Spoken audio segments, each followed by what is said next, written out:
So good day everyone, I am Anacorito, the third G Pica. I am going to discuss today about the determinate and indeterminate sentencing law. So determinate and indeterminate sentencing. Determinate is sentencing is the act of meting out the carceral sentence that is for a specific length of time. An individual who is convicted of crime and receive a determinate sentence will spend the exact number of months of the year in prison, without the chance of parole or having their sentence commuted. For example, a person is convicted of car theft who is receive a determinate sentence of 5 years will not be granted an early reprieve or have their sentence extended unless they are convicted of separate crime following the sentencing. Determinate sentencing is not used across the board in United States. It is alternative. Indeterminate sentencing is a more commonly employed as it offers more flexibility in how and for how long a sentence is meted out. But the determinate sentencing is seen by some as a legal practice that can help bring equity into conviction practices in the legal system in a way that indeterminate sentencing cannot. So the determinate sentencing has a pros and cons. There are both pros and cons to determinate sentencing. Many people who agree with determinate sentencing upload in its perceived elements of consistency and fairness. Those who are disagree with determinate sentencing is derived in its inflexibility. So pros of determinate sentencing include the length of the sentence for a person convicted of crime does not change when decided upon. The sentences of similar lengths can be meted out for similar crimes, helping to create more equitable management of criminal punishment. Prisoners are not dependent on financial resources or parole boards' favor in order to shorten their sentences. Cons of determinate sentencing include sentence length is not negotiable, so meaning prisoners cannot earn or fight for shorter sentences. Prison overcrowding is further intensified by having multiple inmates who cannot be released earlier than their determinate sentence. Sentence allowed. Judges have little discretion to consider mitigating circumstances. So, here's the determinate prison sentence imposed by the court.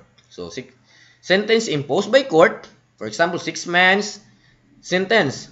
So, period in custody before release is 3 months and arrange on release 3 months license and 9 months post-sentence supervision. So, total of supervision of 12 months.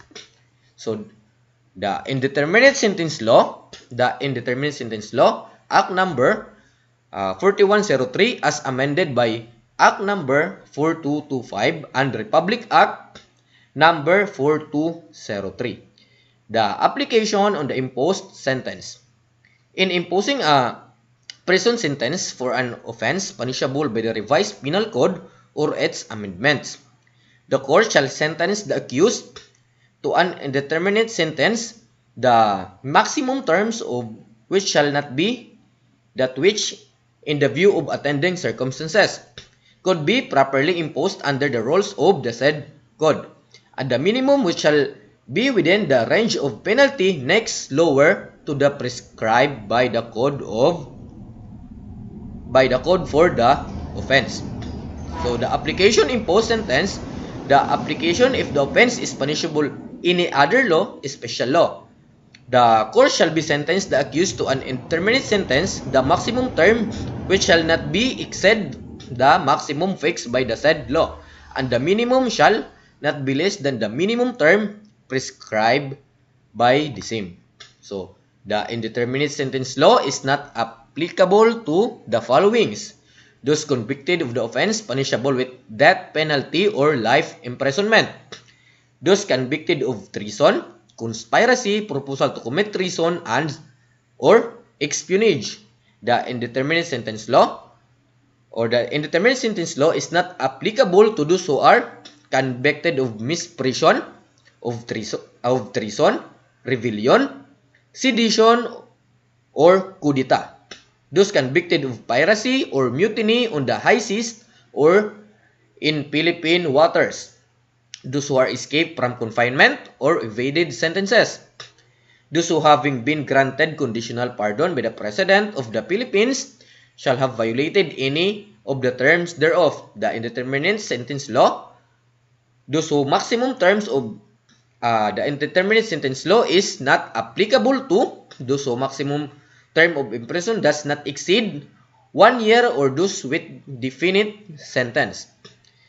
Those convicted of offenses punished with the reclusion perpetua or whose sentence were reduced to reclusion perpetua by reason of Republic Act number 9346 enacted on June 24, 2006, amended the Republic Act number 7659 dated in January 1, 2004, and those convicted for violation of the laws on terrorism. So here are the indeterminate sentence. The indeterminate sentence should be within the range of prisión mayor in any of its period as minimum to reclusion temporal in its medium period as maximum form from 6 years and 1 day to 17 years and 4 months. A was convicted of crime of homicide punishable by reclusion temporal and determinate imposable penalty. So there is one mitigating circumstances, no aggravating circumstances. So, for example, no mitigating and no aggravating circumstances. So, impose the medium period. If there are mitigating circumstances, impose the minimum period. If there are aggravating circumstances but no mitigating circumstances, impose the maximum period. But if there are both mitigating and aggravating circumstances, then set them off against each other. So, for example, there are 3 aggravating circumstances and one mitigating circumstances. So, there are 2 aggravating circumstances. So, for example, again, if there are 3 aggravating circumstances and 3 mitigating circumstances, so wala. So, 0 siya. So, for example, yung case natin is homicide. So, yung homicide is, ito yung penalty niya. Yung entire penalty ng homicide is 12 years and 1 day to 20 years. So, yung one step lower na penalty niya is presyon mayor. So, from 6 years and 1 day to 12 years. So, halimbawa, there is one mitigating circumstances. So, impose the minimum period. So, yung minimum period niya is 12 years and 1 day to 14 years and 8 months. So, dito naman sa one step lower niya, yung presyon mayor ay depende sa court kung ano yung ibibigay niya. Kung minimum, medium, or maximum penalties. So, sabihin na natin, meron siyang mitigating circumstances.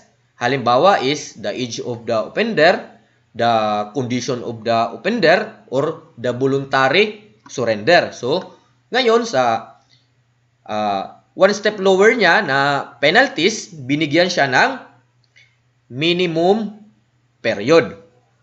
So, ngayon, ito na yung suspect.